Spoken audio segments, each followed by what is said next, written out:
Welcome back, wanderers. In our last video, we headed north to some new open spaces, and also while we were up there, visited the small city of Laramie, Wyoming. In this video, which will be just a fairly quick update, I first off wanted to show you some of the beautiful wildflowers that we have coming in bloom here at the campground.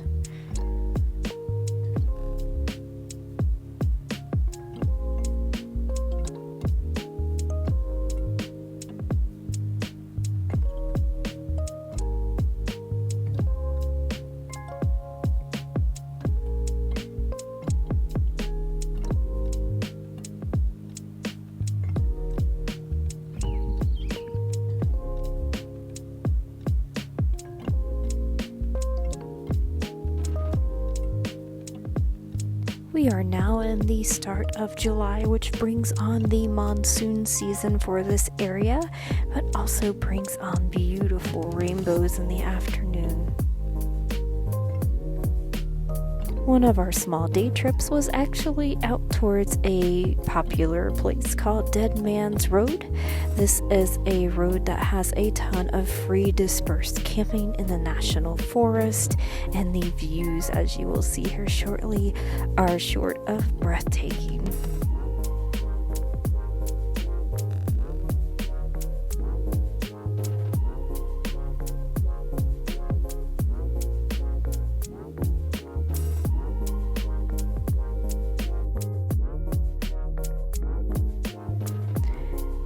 And of course, we made it back in time in the evening for the 4th of July festivities and fireworks shot off by the village of Red Feather Lakes.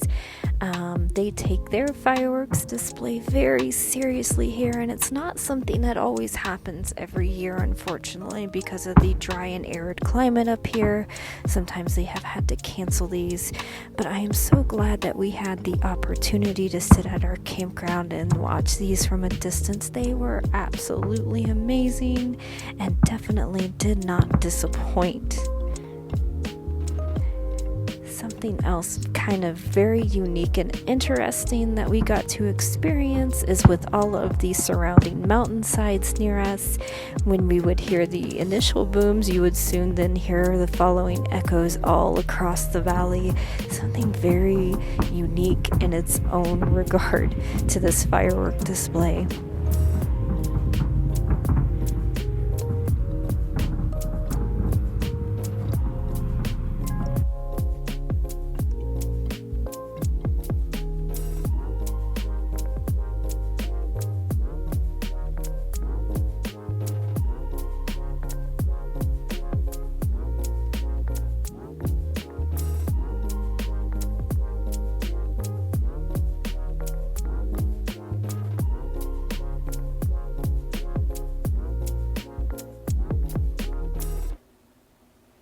And of course, with the grand finale, it was met with plenty of applause from everyone.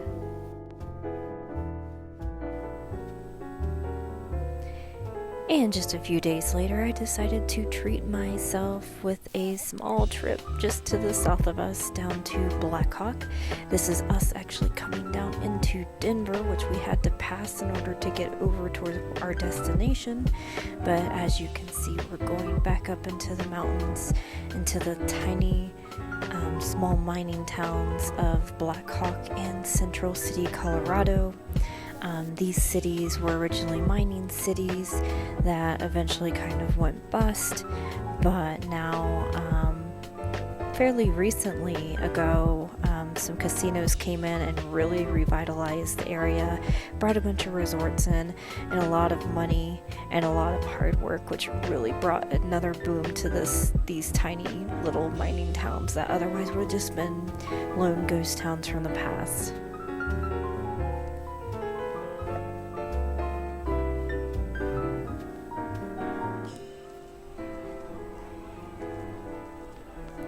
Other than the rain, our ride there was actually pretty spectacular. It was nice to kind of see the green foliage popping out.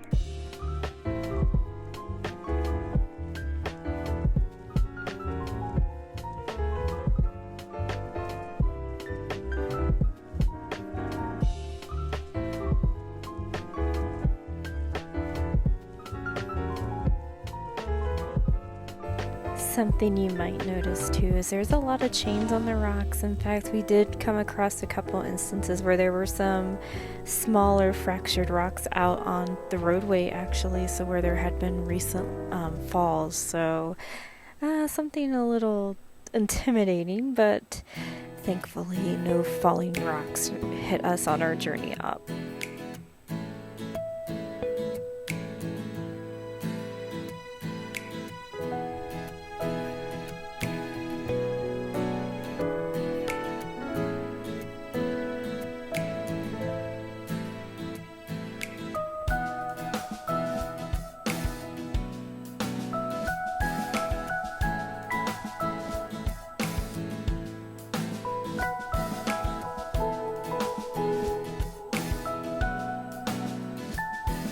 And we finally were able to make it into the town of Blackhawk, which is where we would be staying for the next evening or so.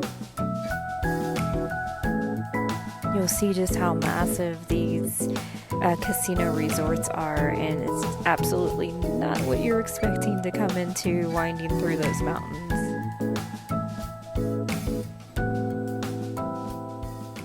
Paul and I, strangely enough, came across these by just pure curiosity. We decided to take a day trip when we were stationed at Kelly Doll, and a couple videos back, and we came across Blackhawk, and we were just amazed at all of this existing right here, and we made a promise that we would definitely come back. And so we booked us a room, and as you'll see later, I booked myself another treat to indulge in this town.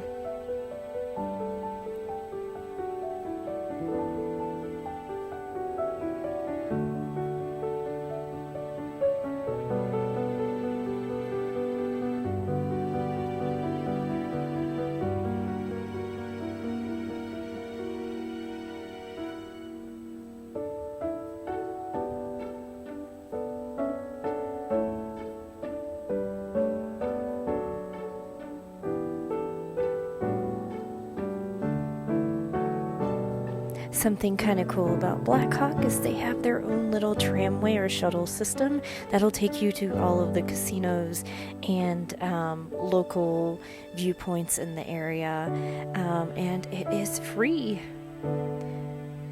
This is up in Central City part, which is about a mile or two just north of Blackhawk. It is straight uphill.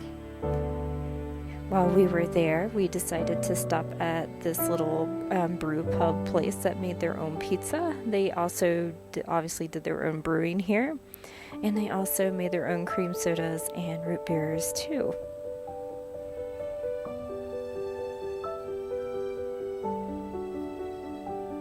It was a nice little stop before our next destination.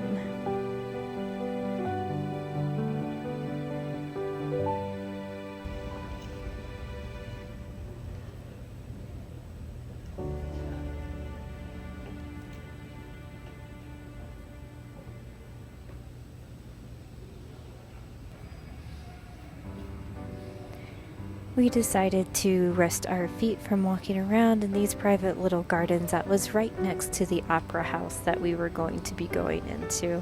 It was a nice, peaceful way to waste a few minutes.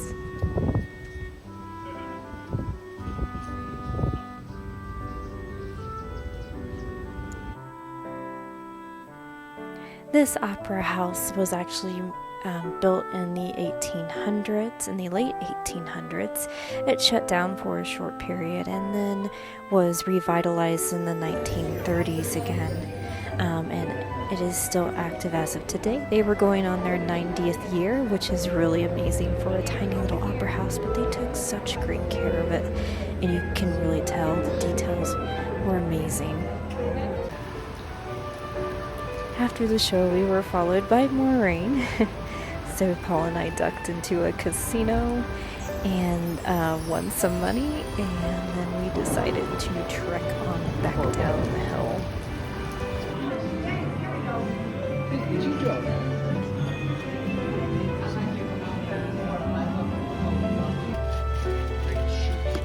And with that, we headed out the next morning bright and early up the mountains and on our way back to Red Feather Village. I will definitely be back to Blackhawk. There was so much I was not even able to capture.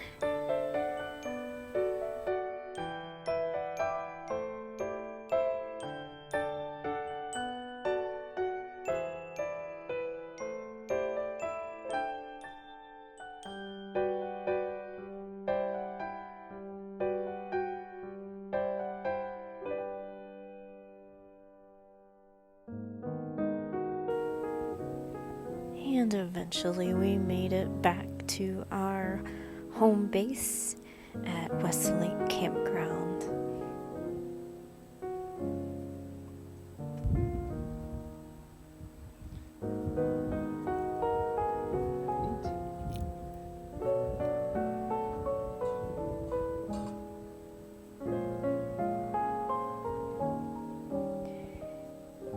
Thanks for joining me on this very short but minor update. I hope I have some more to share with you soon.